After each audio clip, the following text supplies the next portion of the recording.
அவசியம் அறிந்திருக்க வேண்டிய பக்தி விஷயங்கள். சூரியன் மறைந்த பிறகு தானம் செய்யக்கூடாது, ஏனெனில் அது லட்சுமி தேவியை வீட்டிலிருந்து வெளியேற்றிவிடும். எலுமிச்சம் பழம் தீபம் ஏற்றுவது கோவிலில் மட்டுமே செய்ய வேண்டியது, வீட்டில் ஏற்றக்கூடாது. சனி பகவானுக்கு வீட்டில் எல் தீபம் ஏற்றக்கூடாது. கோவிலுக்கு சென்று சனி பகவான் சந்நிதியில் அல்லது நவகிரக சந்நிதியிலோ எல் தீபம் ஏற்றலாம்.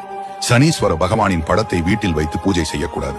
அதே போல நடராஜரின் படத்தையும் கோபமாக இருக்கும் காளியின் படத்தையும் வீட்டில் வைத்து பூஜிக்க கூடாது. செவ்வாய் வெள்ளிக்கிழமைகளில் வீட்டில் ஒட்டடை அடிக்கக்கூடாது. செவ்வாய் வெள்ளிக்கிழமைகளில் லட்சுமி விளக்கை தேய்க்கக்கூடாது.